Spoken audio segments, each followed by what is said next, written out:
नमः शिवाय। प्रेम से बोलिए उमापति शिव शंकर भगवान की जय। जय श्री गणेश। आप सभी माताओं बहनों को सबसे बड़े और कठिन हरतालिका तीज व्रत की ढेर सारी शुभकामनाएं। आप सभी बहनों का सुहाग अखंड और अमर रहे। आज मैं आपको सुनाने जा रही हूँ गौरी शंकर भगवान की हरतालिका तीज की वह पावन दिव्य कथा, जिसको सुनने मात्र से अखंड सुहाग की प्राप्ति होती है। आप सभी बहनें सांसों को थाम लीजिए, भगवान गौरी शंकर के ध्यान में डूब जाइए और कथा को पूर्ण भक्ति भाव के साथ सुनिए। कहते हैं कि कथा को पूरी सुनने से ही माँ गौरा पार्वती की असीम कृपा प्राप्त होती है। हे माँ गौरा पार्वती, जो भी बहन आपकी कथा को पूरी श्रद्धा से सुन रही है और कथा को सुनते हुए कमेंट बॉक्स में गौरी शंकर भगवान की जय लिखकर आपके प्रति श्रद्धा को व्यक्त कर रही है, आप उसकी तुरंत मनोकामनाओं को पूरी करना। ऐसा माना जाता है कि इस व्रत को सर्वप्रथम स्वयं माता पार्वती ने भगवान शिव को पति रूप में प्राप्त करने हेतु किया। तभी से यह व्रत सभी स्त्रियों के लिए अत्यंत फलदायी और मंगलकारी माना जाता है। हरतालिका व्रत भादो मास के शुक्ल पक्ष की तृतीय तिथि को श्रद्धा और भक्ति के साथ किया जाता है। शास्त्रों में कहा गया है कि हरतालिका तीज व्रत में कथा का पठन और श्रवण अत्यंत आवश्यक है। बिना कथा सुने या पढ़े यह व्रत इसकी पूजा विधि पूर्ण नहीं मानी जाती। विधि पूर्वक भगवान शिव और माता पार्वती की पूजा करने के बाद व्रत कथा को स्वयं शास्त्रों द्वारा सुनना अत्यंत पुण्यकारी और आवश्यक बताया गया है। एक समय की बात है, सर्वाण भूषणों से सुशोभित मंद मंद मुस्कान बिखेरती हुई सौम्य और तेजस्विनी माता पार्वती एक दिन भगवान भोलेनाथ के पास आई। फिर वे मंद मंद मुस्कान के साथ भगवान शिव से बोली, हे प्रभु भोलेनाथ, आप त्रिलोचन सर्वज्ञ करुणा निधान हैं। आपसे बढ़कर कौन जान सकता है। स्त्रियों की अंतर आत्मा की पुकार को आज मैं आपकी अर्धांगिनी आपके श्री चरणों में एक विनम्र प्रार्थना लेकर उपस्थित हुई हूँ। प्रभु, यह संसार जटिल है। जीवन की राहों में स्त्रियों के लिए अनेक आशाएं, इच्छाएं और कठिनाइयां जुड़ी रहती हैं। मेरी सखियों ने मुझसे प्रश्न किया है और मैं उस प्रश्न का उत्तर उन्हें तभी दे पाऊंगी जब आप स्वयं कृपया करके मुझे उसका उत्तर देंगे। हे नाथ, कृपया करके हमें कोई ऐसा गुप्त, पावन और प्रभावकारी व्रत बताएं जो सहजी, जिसमें विधियां कठिन ना हो पर उसका फल अत्यधिक हो। ऐसा व्रत जिसमें भारी परिश्रम की आवश्यकता ना हो, केवल श्रद्धा और भक्ति से संपन्न हो जाए। एक ऐसा व्रत जिसे यदि कोई कुमारी कन्या करे तो जीवन में ऐसा पति मिले जो न केवल रूप और गुणों में उत्तम हो बल्कि आत्मा से भी उसे सच्चे प्रेम से अपनाए। यदि कोई विवाहिता उस व्रत को करे तो उसके पति की दीर्घ आयु, आरोग्य और सफलता प्राप्त हो, उसका वैवाहिक जीवन सुख शांति समृद्धि से परिपूर्ण हो। हे प्रभु, यदि आप इस रहस्य को प्रकट करेंगे तो मैं अपनी सखियों तक पहुंचाकर उनके जीवन में भी उजाला भर सकूंगी। वे सभी आपके भक्त हैं। उन्होंने मुझसे पूछा है कि हे पार्वती, बताओ ऐसा कोई व्रत जो स्त्री जीवन को सार्थक बना दे परंतु जिसमें भारी विधि विधान ना हो, जो सुलभ हो किंतु उसका फल अक्षय हो। प्रभु, यह प्रश्न उन्होंने मुझसे हृदय की गहराई से किया है और मैं चाहती हूँ कि इस प्रश्न का उत्तर भी आपकी कृपा दृष्टि से मिले। कोई ऐसा पावन उपाय, कोई ऐसा सरल व्रत जो हर नारी के जीवन में शिवत्व और सौभाग्य की वर्षा कर दे। आप भगवान भोलेनाथ जो अंतर्यामी हैं, जो सब कुछ बिना कहे जान जाते हैं, मंद मुस्कान के साथ माता पार्वती की ओर देखकर कहते हैं, हे देवी पार्वती, जैसे तुमने अपने संकल्प तप और अमोघ श्रद्धा के बल पर मुझे प्राप्त किया, वैसे आज मैं तुम्हारे सामने प्रेम और समर्पण के वशीभूत होकर उस दिव्य व्रत का रहस्य बताने जा रहा हूँ। हे शुभे, यह व्रत कोई सामान्य व्रत नहीं, यह वह पावन व्रत है जो स्त्रियों को केवल सांसारिक सुख ही नहीं बल्कि आत्मिक कल्याण भी प्रदान करता है। जैसे भारतवर्ष में नक्षत्रों में चंद्रमा उत्तम है, ग्रहों में सूर्य सर्वश्रेष्ठ है, वर्णों में ब्राह्मण और भगवान विष्णु स्वयं देवों में प्रसिद्ध हैं, नदियों में गंगा पवित्र है और ग्रंथों में महाभारत, वेदों में सामवेद, वैसे ही हे देवी, व्रतों में यह व्रत सर्वोपरि पुण्यदायक और दुर्लभ फल देने वाला है। पार्वती, मैं तुम्हें उस व्रत की कथा सुनाने जा रहा हूँ जो पुराणों में वर्णित है, जिसे करने मात्र से स्त्रियां अपने समस्त पापों से मुक्त हो जाती हैं और पुण्य की भागी बनती हैं। यह वही व्रत है जिसके प्रभाव से तुमने मुझे पति रूप में प्राप्त किया। सुमुखी, यह व्रत भादो मास के शुक्ल पक्ष की तृतीया तिथि को किया जाता है। उस दिन व्रत करने वाली स्त्री चाहे अविवाहिता हो या विवाहिता, श्रद्धा, संयम, नियम पूर्वक इस व्रत को करे तो मनवांछित फल की प्राप्ति होती है। हे देवी, यह वही व्रत है जिसे तुमने अनगिनत वर्षों पूर्व हिमालय पर्वत की कंदराओं में बैठकर कठोर तप और एकाग्र भाव से किया था। वह तुम्हारा संकल्प, तुम्हारी भक्ति और तुम्हारा आत्मबल ही था जिसने ब्रह्मांड के सारे नियमों को झुका दिया और मुझे तुम्हारे चरणों में खींच लाया। अब मैं तुम्हें उस व्रत की वही प्राचीन कथा सुनाने जा रहा हूँ। जानने मात्र से हृदय पवित्र हो जाता है और आत्मा शुभ फल की अधिकारिणी बनती है। यह सुनकर माता पार्वती ने भोलेनाथ से अत्यंत कोमल वाणी में पूछा, हे नाथ, मैंने इस व्रत को अपने जीवन की सबसे बड़ी तपस्या मानकर किया। उस समय मेरा मन, मेरा तन, मेरी आत्मा, सब कुछ एक ही लक्ष्य में समर्पित था, आपको पाने में। मैंने हिमालय के निर्जन गुफाओं में बैठकर इस व्रत को बिना अंजल के केवल आपकी स्मृति के सहारे पूर्ण किया। परंतु हे प्रभु, आज तक इस व्रत को कोई विस्तार से बखान करता हुआ नहीं मिला। किसी ने इसकी महिमा को उजागर नहीं किया जैसे मैंने अनुभव किया। यह व्रत मेरे लिए कोई धार्मिक अनुष्ठान नहीं था, यह तो मेरी अस्तित्व का आधार बन गया। यह व्रत मेरे लिए अत्यंत शुभ रहा क्योंकि इसी के फल स्वरूप मैंने आपको साक्षात अपने पति रूप में पाया। किंतु आज मैं आपसे वही आग्रह करती हूँ कि इस व्रत की कथा, महिमा, इसकी विधि सब कुछ मैं आपके मुख से सुनना चाहती हूँ, क्योंकि जब आप स्वयं इस रहस्य को प्रकट करेंगे तब ये समस्त जाति के लिए प्रकाश का स्तोत्र बनेगा।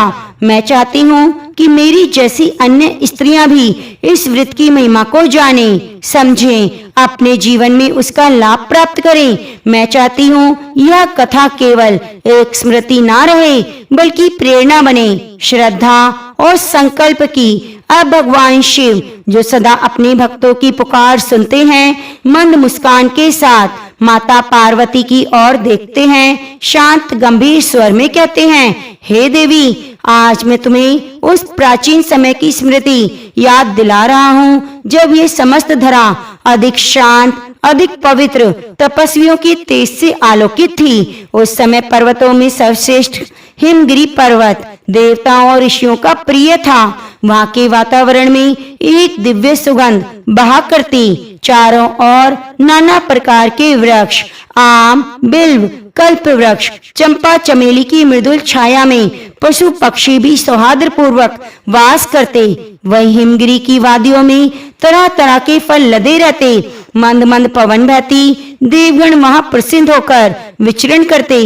गंधर्व गण भी वहाँ आया करते, नृत्य करते, वीणा बजाते, मधुर स्वरों में गाते, मानो प्रकृति स्वयं उनकी संगरागनी में लीन हो। अब मैं उस समय की बात करता हूँ, हे पार्वती, जब तुमने एक सन्यासी के समान कठोर तप का संकल्प लिया। तुमने उस हिमगिरी पर्वत पर बैठकर निर्जल व्रत आरंभ किया, न अन्न लिया, न जल ग्रहण किया, केवल अपने निश्चल संकल्प और मेरे नाम का ध्यान किया। तब महादेव जी कहने लगे, हे देवी, मैं आपके सामने उस व्रत के बारे में कहता हूँ जो परम गुप्त है। जैसे तारा गणों में चंद्रमा, ग्रहों में सूर्य, वर्णों में ब्राह्मण, देवताओं में गंगा, पुराणों में महाभारत, वेदों में शाम और इंद्रियों में मन श्रेष्ठ है, वैसे पुराण और वेद सब में इनका वर्णन आया है, जिनके प्रभाव से तुमको मेरा आधा आसन प्राप्त हुआ। हे प्रिय, उसी का मैं तुमसे वर्णन करता हूँ। सुनो, भादो मास के शुक्ल पक्ष की हस्त नक्षत्र के दिन इस व्रत का अनुष्ठान मात्र करने से सभी पाप नष्ट हो जाते हैं। तुमने पहले हिमालय पर्वत पर इसी महान व्रत को किया था, जो अब मैं तुम्हें सुनाता हूँ। ध्यान पूर्वक सुनो। तब पार्वती जी बोली, हे प्रभु, इस व्रत को मैंने किस लिए किया, यह मुझसे सुनने की इच्छा है, सो कृपा कर कहिए। तब शंकर जी बोले, आर्यव्रत में हिमालय नामक एक महान पर्वत है, जहाँ अनेक प्रकार की भूमि अनेक प्रकार के वृक्षों से सुशोभित है, जो सदैव बर्फ से ढके हुए और गंगा जी की कलकल ध्वनि से शब्दायमान है। हे पार्वती जी, तुमने बाल्यकाल में उसी स्थान पर परम तप किया था। 12 वर्ष तक के महीने में जल में रहकर, बैसाख मास में अग्नि में प्रवेश करके तप किया, सावन के महीने में बाहर खुले में निवास कर, अन्न का त्याग कर तुम तपस्या करती रही।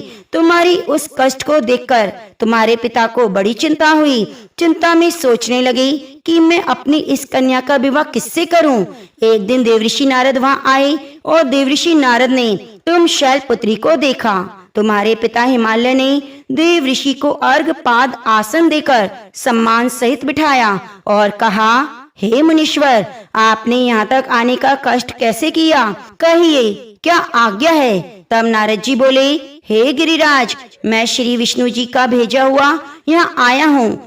आप अपनी कन्या को उत्तम वर को दान दो। ब्रह्मा, इंद्र, शिव आदि देवताओं में भगवान विष्णु के समान कोई उत्तम नहीं, इसलिए मेरी मत से आप अपनी कन्या का दान विष्णु जी को कर दो। हिमालय बोले, यदि भगवान वासुदेव स्वयं कन्या को ग्रहण करना चाहते हैं और इस कार्य के लिए आपका आगमन हुआ है, तब तो यह मेरे लिए अत्यंत गौरव की बात है। मैं अवश्य ही अपनी कन्या उन्हें दूंगा। हिमालय का यह आश्वासन सुनते ही देव ऋषि नारद आकाश में अंतर्ध्यान हो गए और भगवान विष्णु के पास पहुंचे। नारद जी ने हाथ जोड़कर भगवान विष्णु से कहा, प्रभु, आपका विवाह कार्य निश्चित हो गया। इधर हिमालय ने पार्वती जी से प्रसन्नता पूर्वक कहा, हे पुत्री, मैंने तुमको गरुड़ ध्वज भगवान विष्णु को अर्पण कर दिया है। पिता के वाक्यों को सुनते ही देवी पार्वती जी अपनी सहेली के घर गई। पृथ्वी पर गिरकर अत्यंत दुखी होकर विलाप करने लगी। उनको विलाप करते हुए देखकर सखी बोली, हे देवी, तुम किस कारण से दुखी हो, मुझे बताओ, मैं अवश्य ही तुम्हारी इच्छा पूरी करूंगी। तब पार्वती जी बोली, हे सखी, सुनो, जो मेरे मन की अभिलाषा है सुनाती हूँ। मैं महादेव जी को वरण करना चाहती हूँ। मेरे इस कार्य को पिताजी ने बिगाड़ना चाहा, इसलिए मैं निसंदेह इस शरीर का त्याग करूंगी। पार्वती जी के वचनों को सुनकर सखी ने कहा, हे देवी, जिस वन को तुम्हारे पिताजी ने ना देखा हो, तुम वहां चली जाओ, भगवान शंकर कहते हैं। तब देवी पार्वती अपनी सखी का यह वचन सुनकर वन को चली गई। पिता हिमालय ने इधर उधर तुमको घर पर ना पाकर सोचा, मेरी पुत्री को कोई देव, दानव, किन्नर हरण करके ले गया, और मैंने तो नारद जी को वचन दे दिया कि मैं अपनी पुत्री का विवाह भगवान विष्णु के साथ करूंगा। हाय, अब ये कैसे होगा। ऐसा सोचकर वे बहुत चिंता में बीत गए और मूर्छित हो गए। तब सब लोग हाहाकार करते हुए दौड़े और मूर्छा दूर होने पर गिरिराज से बोले, हमें आप अपनी मूर्छा का कारण बताएं। हिमालय बोले, मेरे दुख का कारण है, मेरी रतन रूपी कन्या का कोई हरण करके ले गया, या सांप ने काट लिया, या सिंह ने मार डाला। वह न जाने कहाँ चली गई, उसे किसी राक्षस ने मार डाला। इस प्रकार कहकर गिरिराज दुखी होकर ऐसे कांपने लगे जैसे तेज वायु के चलने पर कोई वृक्ष कांपता है। इसके बाद हे पार्वती, तुम्हें तुम्हारे पिता घने जंगल में ढूंढने निकले। तुम भी सखी के साथ भयानक जंगल में घूमती हुई एक वन में एक नदी के तट पर गुफा में पहुंच गई। उस गुफा में तुम अपनी सखी के साथ प्रवेश कर गई, जहां तुम अन्न जल का त्याग करके बालू का शिवलिंग बनाकर मेरी आराधना करती रही। उस समय पर भादव मास के हस्त नक्षत्र युक्त तृतीया के दिन तुमने मेरा विधि विधान से पूजन किया। रात्रि को गीत गायन करते हुए जागरण किया। तुम्हारे उस महाव्रत के प्रभाव से मेरा आसन डोलने लगा। मैं उसी स्थान पर आ गया जहाँ तुम और तुम्हारी सखी दोनों थी। मैंने आकर तुमसे कहा, हे वरानने, मैं तुमसे प्रसन्न हूँ, तुम मुझसे वरदान मांगो। तब तुमने कहा, हे देव, यदि आप प्रसन्न हैं तो आप महादेव जी ही मेरे पति हो। तब मैं तथास्तु कहकर कैलाश पर्वत चला गया और तुमने प्रभात होते ही मेरी उस बालू की प्रतिमा को नदी में विसर्जित कर दिया। हे शुभे, तुमने वहां अपनी सखी सहित व्रत का पारण किया। इतने में तुम्हारे पिता हेमवान भी तुम्हें ढूंढते हुए उसी जंगल में आ पहुंचे। उस समय उन्होंने नदी के तट पर 2 कन्याओं को देखा तो ये तुम्हारे पास आ गए और हृदय से लगाकर रोने लगे। फिर बोले, हे पुत्री, तुम इस सिंह व्याघ्र आदि युक्त घने जंगल में क्यों चली आई? तब तुमने कहा, हे पिता, मैंने पहले ही अपना शरीर शंकर जी को समर्पित कर दिया, लेकिन आपने नारद जी को जो कुछ वचन दिया इसलिए मैं महल से चली आई। ऐसा सुनकर हिमवान ने तुमसे कहा, मैं तुम्हारी इच्छा के विरुद्ध कार्य नहीं करूंगा। तब वे तुम्हें लेकर घर को आए और तुम्हारा विवाह मेरे साथ कर दिया। हे देवी, उसी व्रत के पुण्य प्रभाव से तुमको मेरा अर्धासन मिला। इस व्रतराज को मैंने अभी तक किसी के सम्मुख वर्णन नहीं किया। हे देवी, अब मैं तुम्हें बताता हूँ इस व्रत का यह नाम क्यों पड़ा। तुमको सखी हरण करके ले गई, इसलिए हरतालिका पड़ा। पार्वती जी बोली, हे स्वामी, आपने इस व्रतराज का नाम तो बता दिया, लेकिन इसकी विधि और फल बताएं कि करने से किस फल की प्राप्ति होती है। तब भगवान शंकर बोले, सौभाग्य की इच्छा रखने वाली महिलाओं को यह व्रत पूरे विधान से करना चाहिए। व्रत में केले के खंबे के मंडप बनाकर बंधन वारों से सुशोभित करें। तरह तरह के रंगों से युक्त रेशमी वस्त्रों की चांदनी ऊपर तान दें। चंदन युक्त सुगंधित द्रव्यों का लेपन करें। महिलाएं एकत्रित हों, शंख, भेरी, मृदंग, घंटे, घड़ियाल आदि बजाएं। हे कल्याण स्वरूप शिव, हे मंगल रूप शिव, हे मंगल रूप महेश्वरी, हे शिवे, सब कामनाओं को देने वाली देवी कल्याण रूप, आपको नमस्कार है। कल्याण स्वरूप माता पार्वती, हम आपको नमस्कार करते हैं। भगवान शंकर को सदैव नमस्कार है। हे ब्रह्म स्वरूपिणी, जगत का पालन करनी माँ, आपको नमस्कार है। हे सिंह वाहिनी, सांसारिक भय से व्याकुल हूँ, आप मेरी रक्षा करें। हे महेश्वरी, मैंने इसी अभिलाषा से आपका पूजन किया। हे देवी, आप मेरे ऊपर प्रसन्न हो, मुझे अखंड सौभाग्य दें। इस प्रकार शब्दों द्वारा उमा सहित शंकर भगवान का पूजन करें। विधि पूर्वक कथा सुनकर गो, वस्त्र, आभूषण आदि ब्राह्मणों को दान करें। इस प्रकार से व्रत करने से सभी पाप नष्ट हो जाते हैं और मनवांछित फल की प्राप्ति होती है। जब न आकाश था न धरती, केवल शिव थे।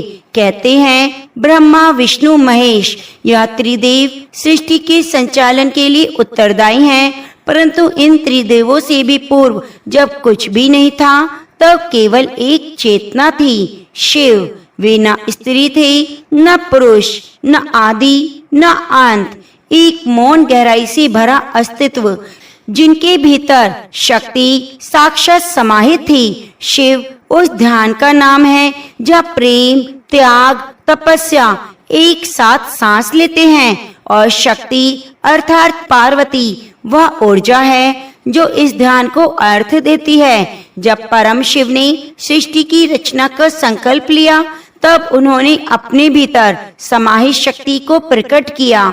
उसी क्षण शक्ति ने सती रूप में जन्म लिया, और सती जो स्वयं अविनाशी, अचल, अनन्य प्रेम की मूर्ति थी, उन्होंने अपनी तपस्या और भक्ति से शिव को प्राप्त करने का संकल्प लिया।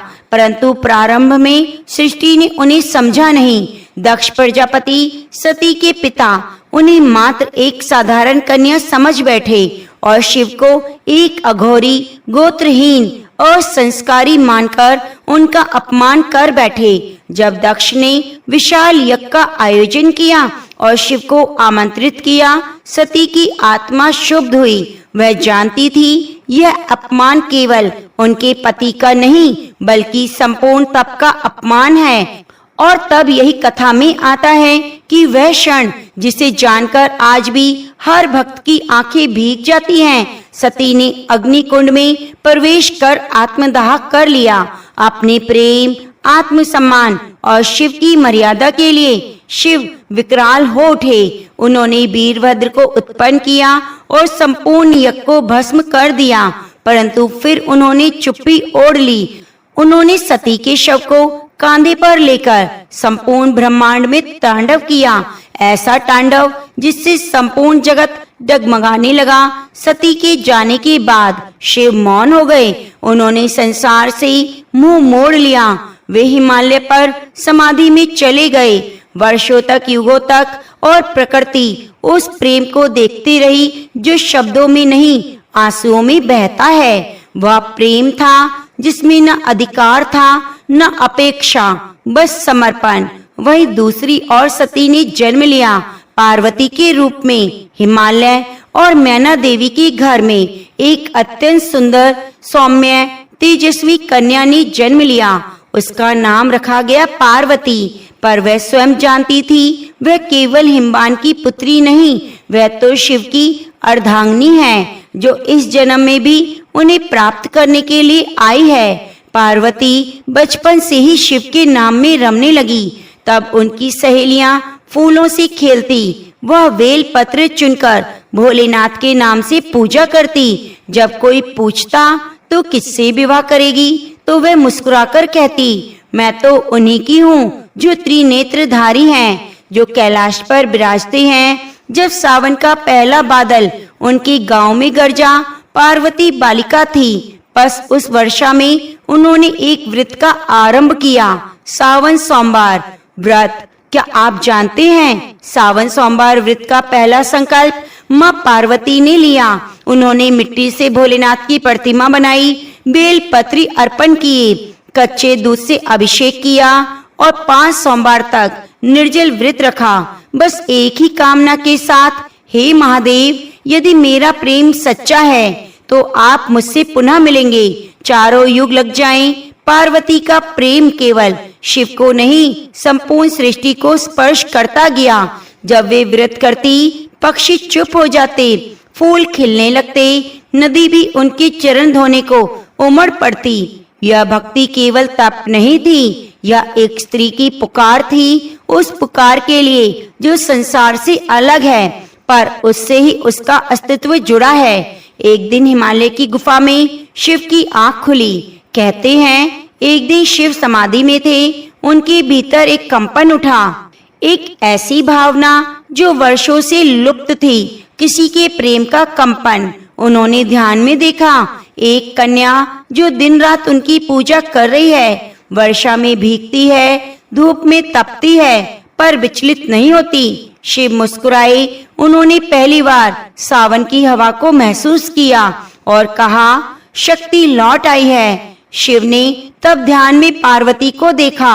उनकी आंखें बंद थी पर भीतर कुछ कांप उठे। वह तो वर्षों से निश्चल थे, जिनका हृदय सती के वियोग में पत्थर बन गया था, वो अब धीरे धीरे पिघलने लगा।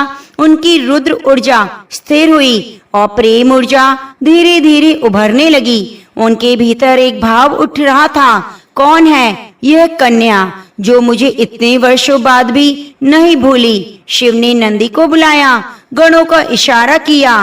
पहली बार हिमालय की उस क्षेत्र की ओर दृष्टि डाली जहाँ एक तपस्विनी कन्या एकाग्र चित्त से शिव मंत्र का जप कर रही थी। पार्वती का हर दिन भोलेनाथ के नाम से आरंभ होता।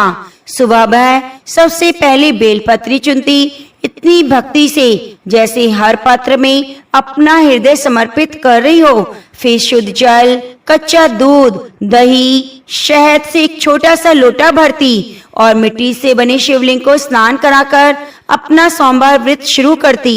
उनकी साधना इतनी सुंदर, इतनी समर्पित थी कि फूल अपने आप उनके चरणों में गिर जाते, गंगा की लहरें बहते हुए रुक जाती, स्वयं हिमालय की हवाएं शीतल हो जाती, उनके वस्त्र साधारण होते, भोजन ना के बराबर, वाणी मौन, फिर भी उनकी आंखों में एक ज्वाला थी जो केवल एक स्त्री के प्रेम में हो सकती है, जो किसी को पाने के लिए अपने अस्तित्व को मिटाने को तैयार होती है। एक दिन सावन की घनघोर वर्षा हो रही थी, बिजली गरज रही थी, वृक्ष कांप रहे थे, घाटियां जल से भरने लगी, पर पार्वती उन तेजस्विनी कन्या ने निर्जल व्रत का संकल्प लिया।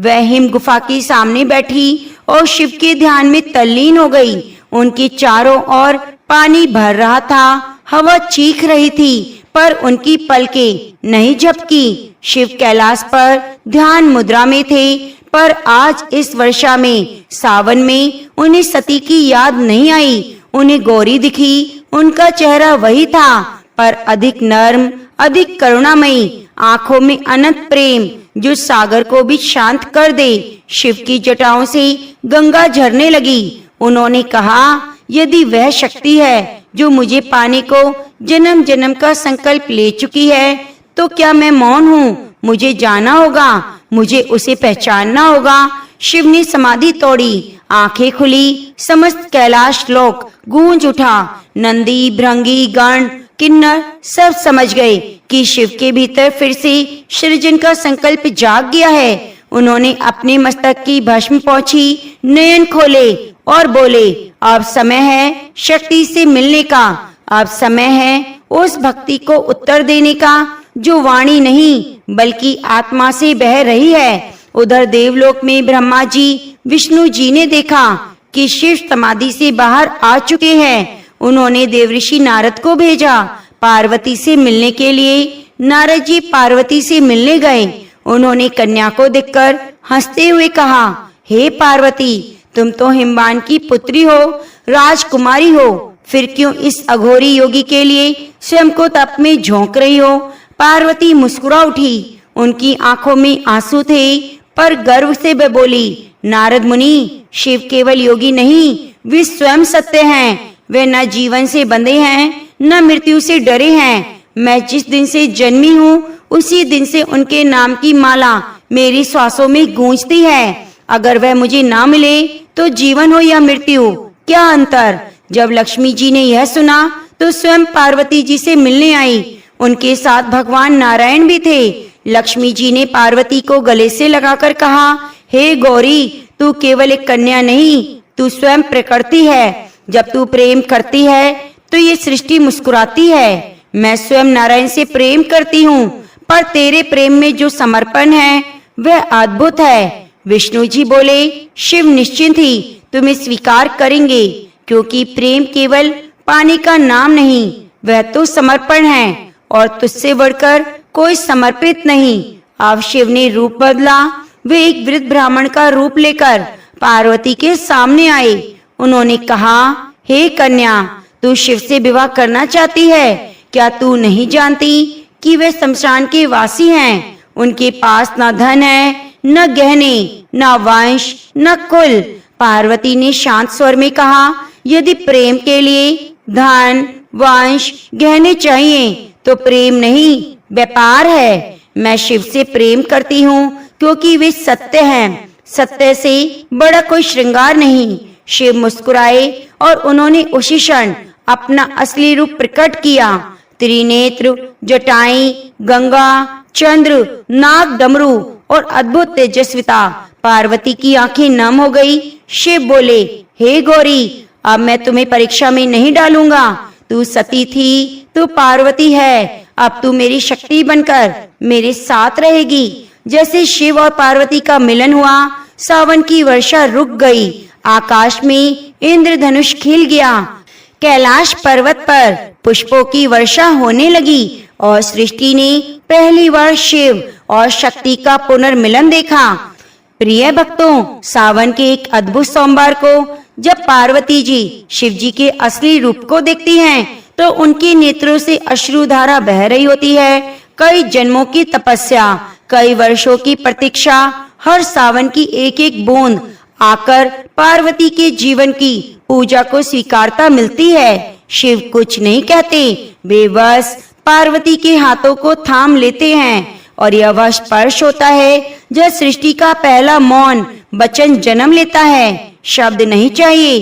पार्वती, तू मेरी सांसों में थी, मेरी जटाओं की उलझनों में थी, तू मेरी तंद्रा में थी, तू मेरी तृष्णा है। अब जब तू आई है तो मैं संपूर्ण हूँ।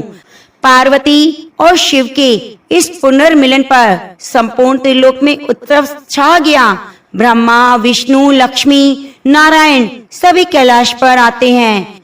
देवगण, अप्सराएं, गंधर्व सब मिलकर गान करते हैं। सप्त ऋषि प्रणाम करते हैं और कहते हैं, आज सावन का यह दिन केवल महीना नहीं बल्कि स्वयं शिव और शक्ति का योग है। यह दिन आज से युगों तक स्त्रियों द्वारा व्रत के रूप में पूजित होगा। यही वह दिन है जब शिव ने प्रेम को पुनः अपनाया और पार्वती को संसार की भक्ति का आदर्श बनाया।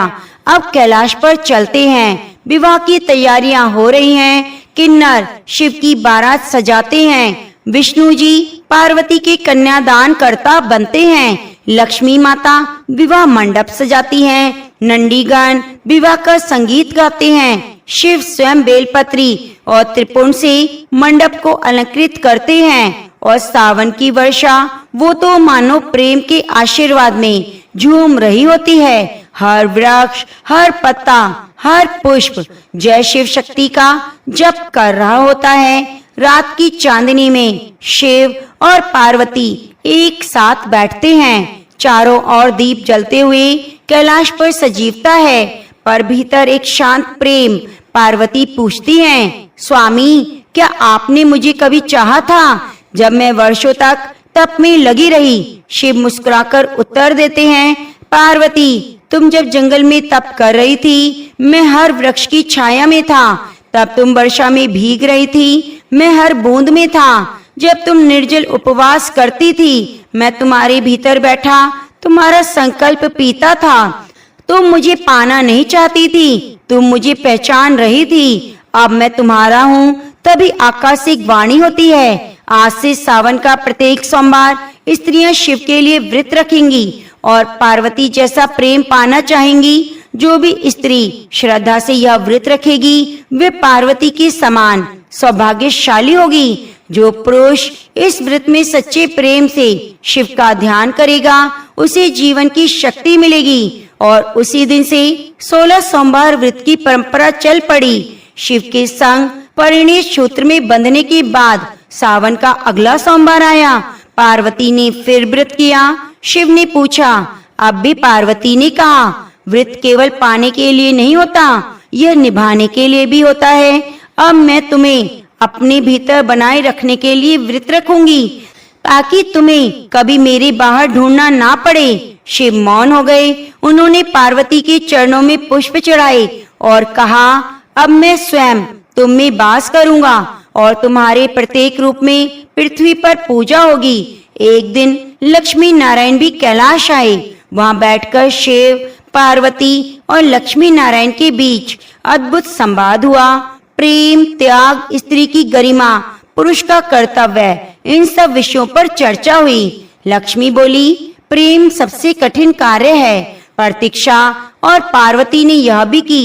पार्वती ने उत्तर दिया, प्रेम में सबसे सुंदर कार्य है मौन, समर्पण। और लक्ष्मी, वह तुम्हारा गुण है। विष्णु और शिव ने एक दूसरे को देखा और कहा, जिनके साथ शक्ति है वही सच्चे भगवान है। कैलाश पर एक बार पार्वती ने पूछा, हे स्वामी, सावन का यह व्रत इतना पवित्र क्यों है? शिव बोले, क्योंकि इस मास में प्रकृति स्वयं भक्ति करती है। वर्षा उसकी आंसू है, हरियाली उसकी श्रद्धा है। जब प्रकृति शिव को भजती है तब मनुष्य को भी अवसर मिलता है मेरे निकट आने का। और तब से आज तक, आज भी सावन की पहली फुहार गिरती है तो हर स्त्री के मन में पार्वती जगती है। हर पेड़ पर बेल पत्र उगता है, हर मंदिर में शंख बजता है, क्योंकि यह महीना नहीं, पार्वती के समर्पण, शिव के स्वीकार और प्रेम की पुनः प्राप्ति का उत्सव है। कैलाश पर्वत की गोद में सावन की रिमझिम बूंदों ने जब धरती को भिगोना शुरू किया, तब वहां की हवाओं में एक अजीब सी शांति भर गई।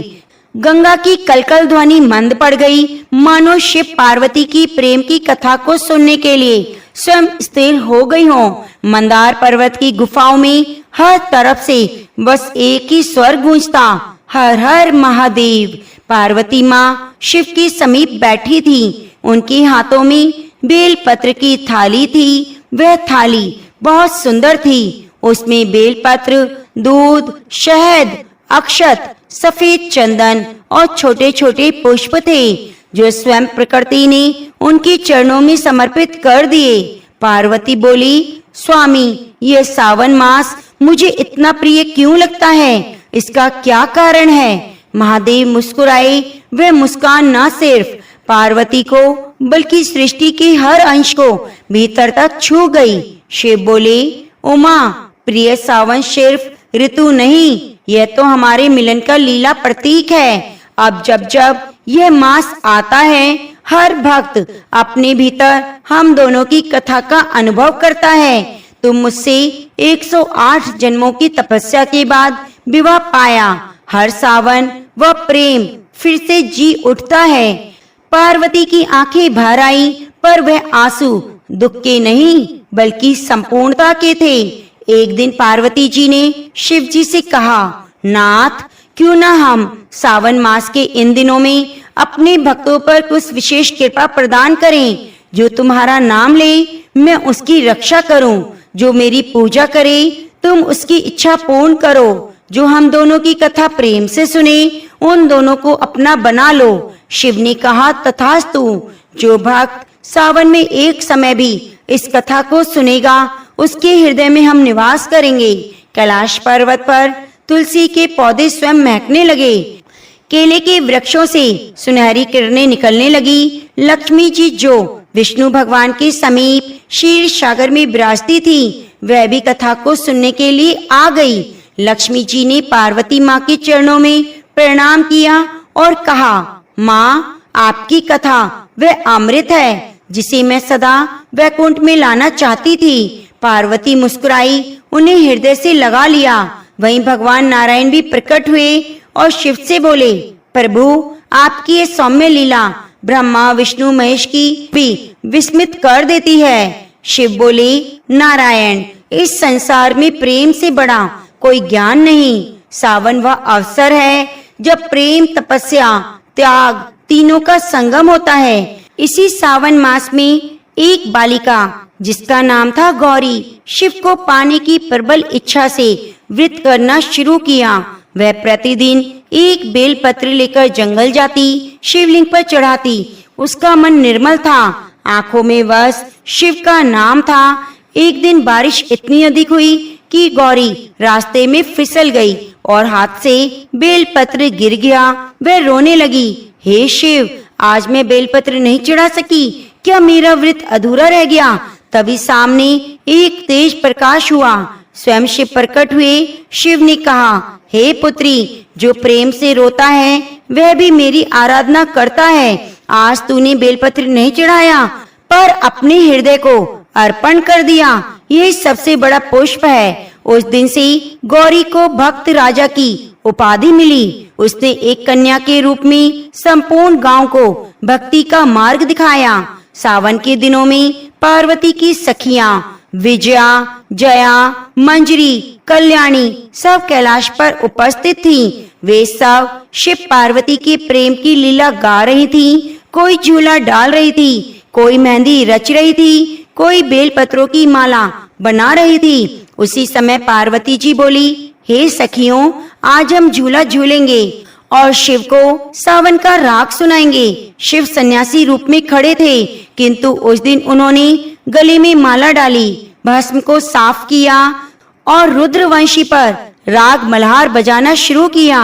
हर दिशा में बांसुरी की धुन फैल गई और तब सृष्टि की हर स्त्री, चाहे वे गृहिणी हो, साध्वी हो, शिव को अपना आराध्य मान लिया। अब आइए वहीं से कथा में चलते हैं, श्री हरि और लक्ष्मी माता की। लक्ष्मी जी बोली, प्रभु, मुझे अब सावन में आपके साथ भगवान शिव पार्वती की लीला का साक्षी बनना है। नारायण मुस्कुराए। लक्ष्मी, सावन में भक्ति का रूप स्त्री स्वरूप होता है। इस लीला को हर नारी जब सुनेगी तब उसमें पार्वती का अंश जागृत होगा। सावन की रिमझिम फुहारों से कैलाश में फिर एक नई चेतना भर गई। पार्वती जी ने अपने कर्म कमलों से शिव की जटाओं में गंगा जल चढ़ाया। वह जल मानो केवल जल नहीं था, वह उनके मन की आस्था, वर्षों की तपस्या, सृष्टि को संजोने का भाव था। शिव जी ने मन ही मन उनकी ओर देखा। उमा, उन्होंने कहा, क्या तुम्हें याद है जब तुमने पहली बार मुझसे मिलने की प्रार्थना की तो तुम्हारा मन भी सावन के बादलों की तरह भारी था। पार्वती जी मुस्कुरा उठी। स्वामी, तब मेरी आंखों में केवल एक ही आकांक्षा थी, आपको पाना। अब जब आप मेरे साथ हैं, हर सावन में यही चाहती हूँ कि आपकी भक्ति से हर स्त्री का जीवन भी पूर्ण हो जाए। उस क्षण लक्ष्मी जी प्रकट हुई। उन्होंने कमल की माला से पार्वती को अलंकृत किया और बोली, बहन, जब कोई स्त्री प्रेम, समर्पण और तप के मार्ग पर चलती है तो वह स्वयं लक्ष्मी बन जाती है। शिव जी बोले, इसलिए सावन का हर सोमवार नारी शक्ति को समर्पित है। जब भी कोई बहन इस माह में उपवास करती है तो केवल पति की दीर्घ आयु नहीं बल्कि संपूर्ण जगत की ऊर्जा को संतुलित करती है। नलनीपुर में एक नवविवाहित स्त्री थी, वह थी आर्या। वह अत्यंत श्रद्धालु, भोलेनाथ की परम भक्त। पहला सावन था उसके ससुराल में और उसने व्रत किया 16 सोमवार का, लेकिन उसके घर की स्थिति ठीक नहीं थी। पति का व्यापार डूब चुका था, सास ससुर उसे ताने देते। आर्या के जीवन में कोई उजाला ना था, फिर भी वह हर सोमवार को बेलपत्री के पौधे के नीचे दीप जलाकर कहती, हे त्रिपुर मुरारी, अगर आपने मेरी माता पार्वती की पुकार सुनी तो मेरी पुकार भी सुनिए। मैं चाहती हूँ मुझे मेरे पति का सुख मिले, मेरे घर में हरियाली लौटे। ये सावन केवल मेरी नहीं, हर बहन की तपस्या को सफल करे। और फिर एक रात्रि आर्या के स्वप्न में शिव जी प्रकट हुए, माँ पार्वती के साथ। पार्वती जी ने कहा, बेटी, तुमने जो संकल्प लिया वह केवल तुम्हारे परिवार को नहीं, पूरे गांव की दिशा को बदल देगा। भोलेनाथ बोले, कल प्रातः बेलपत्री पर ओम नमः शिवाय लिखकर घर के चारों कोनों में रख देना। तुलसी के पास गाय का दूध चढ़ाना और अपने हाथों से सासू माँ को जल पिलाना। आर्या ने वैसा ही किया। उसी सप्ताह उसका पति एक पुराना व्यवसायिक सौदा जीतकर घर खुश लौट आया। लेकिन असली चमत्कार तब हुआ जब उसके गांव के कुएं से मीठा जल निकलने लगा, जिसे लोग वर्षों से सूखा समझते थे। लोगों ने समझा ये सावन केवल वर्षा नहीं लाया, यह कृपा लाया है। फिर शिव जी बोले, सावन का एक एक दिन जब श्रद्धा से जिया जाए तो ब्रह्मांड को भी बदल सकता है। हर स्त्री जो व्रत करती है वह केवल अपनी परिवार की नहीं, समस्त सृष्टि की रचना करती है। उसी समय नारद मुनि वहां पहुँचे। उनकी वीणा के सिरों में सावन की रागनी गूंज रही थी। वे बोले, मुझे भी यह कथा सुननी है। देवलोक में हर देवी को बताना है कि पृथ्वी पर नारियां तुम्हारे नाम से कैसा तप कर रही हैं। शिव जी ने कहा, तब एक संदेश ले जाओ। हर स्त्री में पार्वती है, हर प्रेम में शिव है। हर सावन एक नया ब्रह्मांड रचने की क्षमता रखता है। उधर वैकुंठ में लक्ष्मी नारायण मुस्कुरा रहे थे।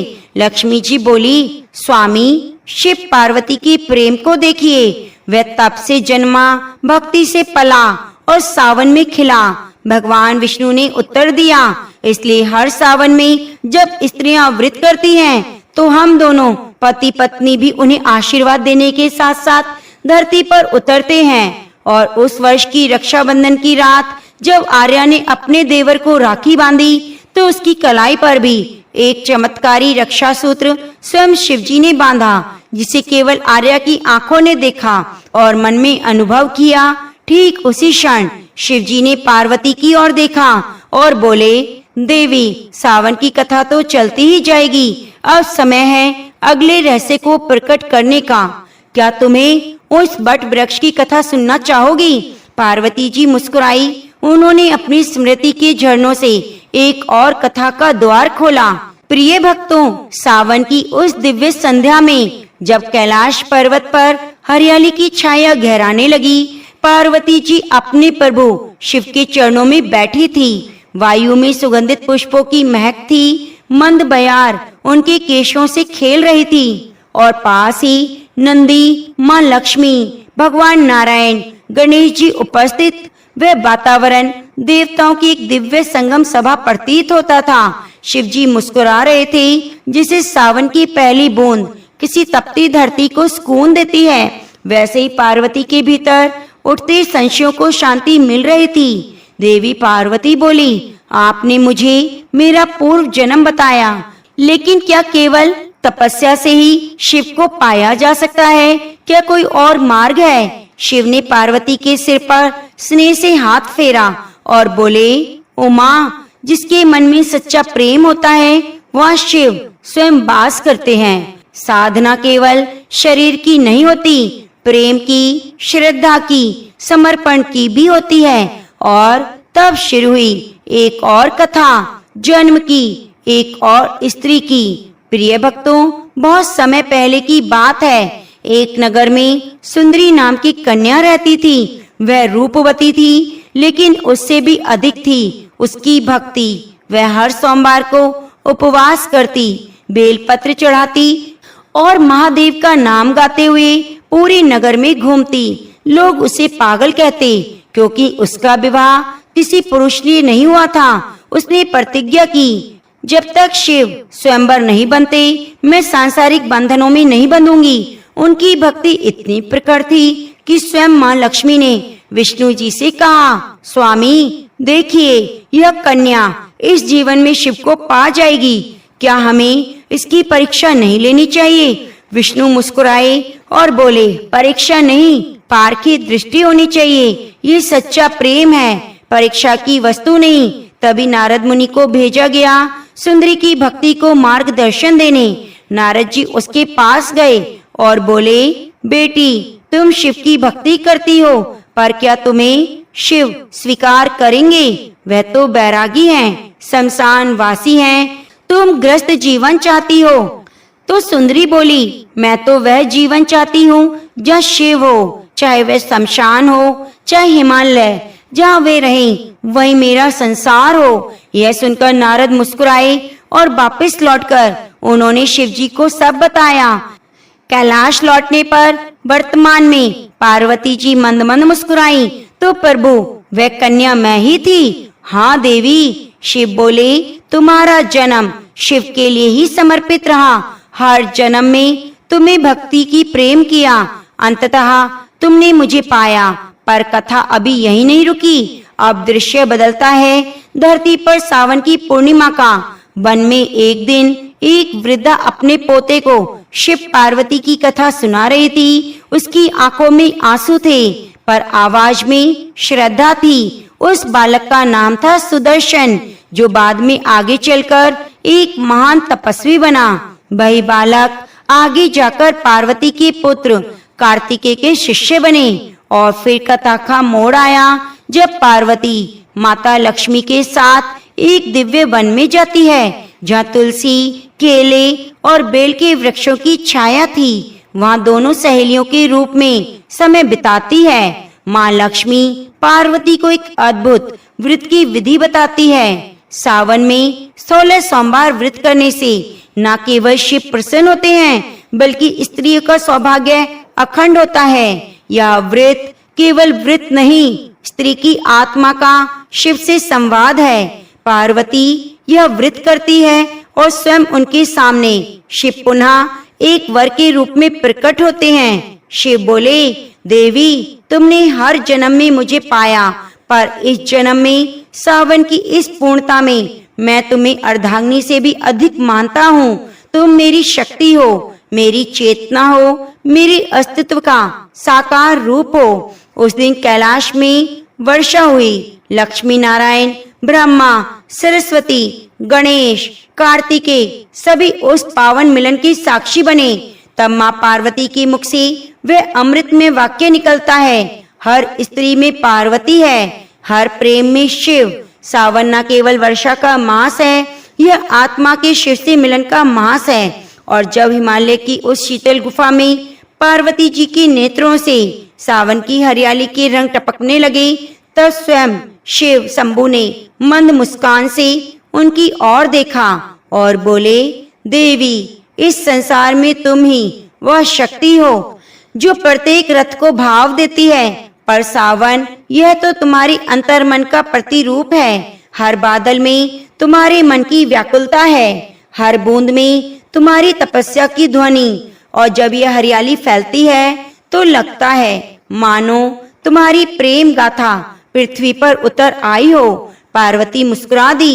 उनका चेहरा ऐसे दमक रहा था जैसे वर्षा की पहली किरण में कमल खिला हो। स्वामी, पार्वती ने मधुर स्वर में कहा, कि आपको याद है वह सावन जब मैंने पहली बार आपको सावन सोमवती का व्रत किया था? उस व्रत में मैंने न केवल व्रत की विधि निभाई बल्कि अपनी आत्मा तक को अर्पित कर दिया। भोलेनाथ की आंखें पल भर को बंद हो गई और स्मृतियों की एक अमृत धारा बहने लगी। कैलाश से बहुत नीचे मृत्यु लोक की एक छोटी सी कुटिया में बैठी पार्वती तपस्या कर रही थी। ओम नमः शिवाय। उनकी जीवा से जैसे सावन की बूंदें झर रही थी।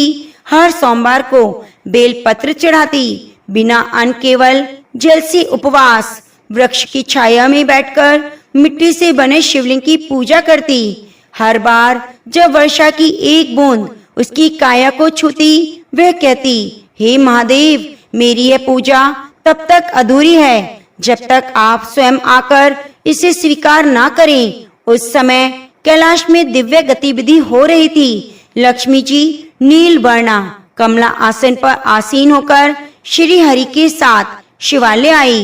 नाथ, उन्होंने शिव से कहा, वह कन्या जो नीचे पृथ्वी पर तप कर रही है, उसकी भावना ऐसी है, यदि स्वयं न प्रकट हुए तो सावन की पावनता अधूरी रह जाएगी।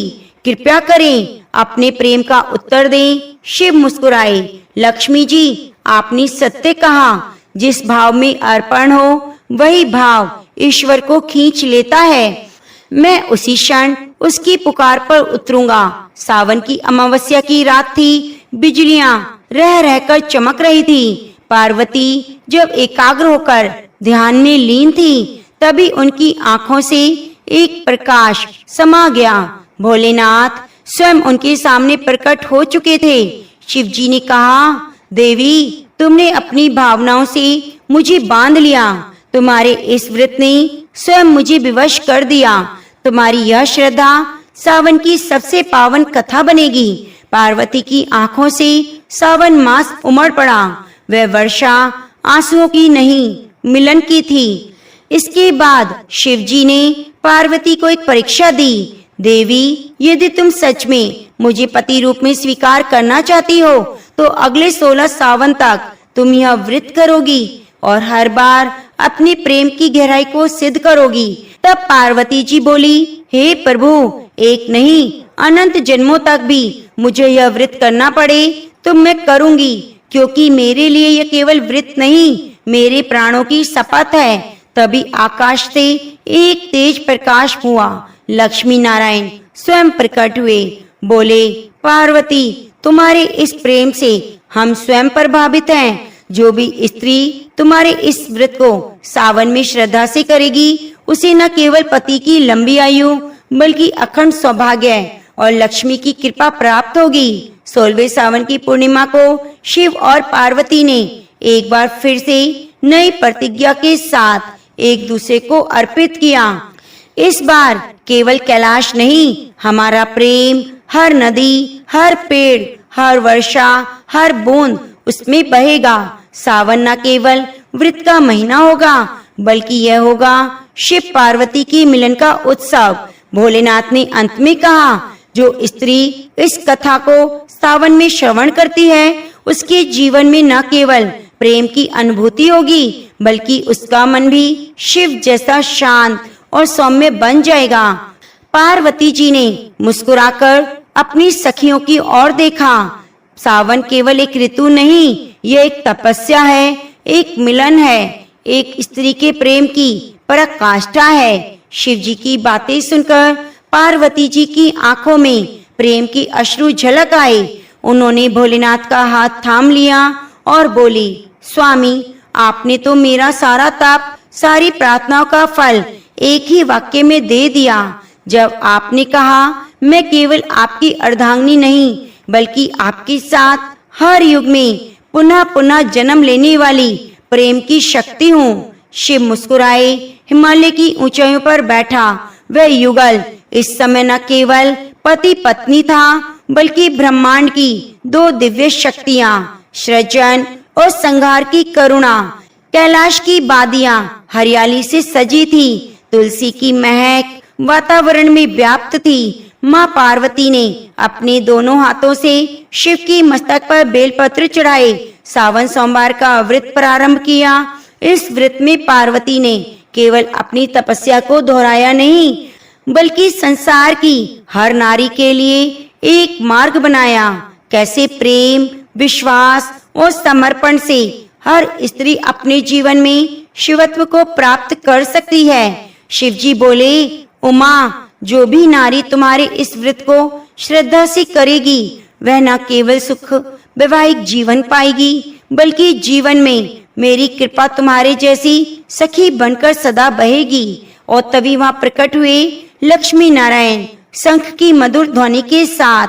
आकाश से पुष्प वर्षा होने लगी। शिव जी बोले, हे नारायण, हे माता लक्ष्मी, आपका इस सावन में दिव्य कैलाश पर आगमन अत्यंत मंगलकारी है। लक्ष्मी माँ मुस्कुराई, हे महादेव, सावन की पावन बेला में जब तुम और पार्वती इस दिव्य एकांत में बंधे हो तब सृष्टि की सभी स्त्रियां आनंदित हैं। मैंने भी आज यह व्रत रखा है अपने नारायण के संग।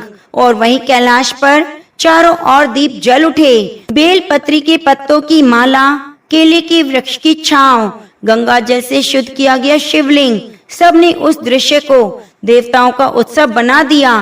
तभी वहां प्रकट हुए स्वयं कार्तिकेय और गणेश। गणेश जी ने माँ पार्वती को अपने पिता भोलेनाथ को प्रणाम किया। कहा, माता, यह जो व्रत आपने प्रारंभ किया यह तो समस्त सृष्टि की स्त्रियों को नई आशा देगा। मैं अपने हाथों से इस व्रत की कथा हर युग की महिलाओं को पहुंचाऊंगा। तब कथा आगे बढ़ती है एक ऐसे मोड़ पर जहां पार्वती माँ को एक दिव्य स्वप्न आया। प्रिय भक्तों, उस रात सावन की वर्षा मंद मंद हो रही थी। कैलाश की गुफा में शीतल हवा बह रही थी। पार्वती माँ ध्यान मग्न थी। उनके मुख पर सौम्यता, नेत्रों में गहराई, हृदय में संसार की हर स्त्री के लिए प्रेम। उसी ध्यान में उन्हें एक दिव्य स्वप्न आया।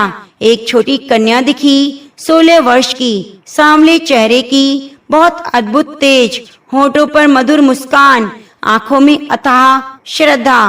कन्या किसी छोटे से गांव के शिव मंदिर में खड़ी थी और पूरी श्रद्धा से सावन सोमवार का व्रत करती। उसने मिट्टी की शिवलिंग पर गंगा जल चढ़ाया, बेलपत्री अर्पण किए और कांपती आवाज में बोली, हे भोलेनाथ, मैं मंत्र नहीं जानती, विधि नहीं जानती, मुझे कुछ नहीं पता, बस जानती हूँ सच्चे मन से आराधना। इस जीवन में मुझे एक ऐसा जीवन साथी मिले जो आपके जैसा सरल और त्यागी हो। पार्वती माँ का हृदय उस स्वप्न को देखकर द्रवित हो आया। उसी समय उन्होंने अनुभव किया, यह कन्या कोई और नहीं बल्कि आने वाले युगों की लाखों करोड़ों नारियों का प्रतीक है जो सावन में शिव को पूजेंगे। इसी विश्वास के साथ स्वप्न समाप्त हुआ। पार्वती माँ की आंखों से अश्रुधारा बह निकली। शिव जी समीप आए, बोले, क्या तुमने देखा उस कन्या को? हर युग में कोई न कोई नारी तुम्हारी तरह ही इस प्रेम और श्रद्धा से मेरा व्रत करेगी और तुम्हारे सामान ही पूजनीय बन जाएगी। पार्वती जी बोली, स्वामी, तब तो इस व्रत का नाम 16 सोमवार होना चाहिए, जिसमें नारी 16 सोमवार तक आपके लिए उपवास करे। मैं उसके जीवन में स्वयं आशीर्वाद बनकर आऊंगी। शिव जी ने सहमति में सिर हिलाया। उसी समय आकाश से दिव्य ध्वनि गूंजी, जो स्त्री 16 सोमवार का व्रत श्रद्धा पूर्वक करेगी उसे पति रूप में शिव जैसा पुरुष मिलेगा। जीवन सुख, प्रेम और शांति से भर जाएगा। प्रिय भक्तों, देखा आपने, सावन के सोमवार 16 सोमवार व्रत केवल मनोकामना का ही नहीं बल्कि जीवन की हरियाली आत्मा को शिव में करने का उपाय है। हर उस व्यक्ति को चमत्कार मिला जिसने इसे श्रद्धा और प्रेम से निभाया। प्रिय भक्तों, जिस सावन की फुहारें धरती को भिगोकर विदा लेती हैं, वैसे ही अब शिव और पार्वती की प्रेम में कथा भी पूर्ण हो रही है। इस कथा में श्रद्धा का संकल्प, व्रत का बल, शिव शक्ति का अमर प्रेम। अगर इस कथा ने आपके दिल को छुआ है तो प्रिय भक्तों, आप इसे शेयर जरूर कीजिए और वीडियो को लाइक करके कमेंट बॉक्स में गौरी शंकर भगवान की जय जरूर लिखिएगा। बगल में बने हुए घंटी को जरूर दबा लीजिए और नित्य प्रति आने वाली सावन मास की कथाओं को सुनने के लिए तैयार हो जाइए, क्योंकि यह सिर्फ कथा नहीं, भोलेनाथ की कृपा की बूंदे हैं। हर सावन आए, शिव कृपा लाए, हर बहन को मिले पार्वती सा प्रेम। और हाँ, अगर अगली कथा भी आप सुनना चाहते हैं तो चैनल को जरूर सब्सक्राइब कर लीजिएगा। धन्यवाद। सब्सक्राइब करने के साथ घंटी को जरूर दबा लीजिएगा।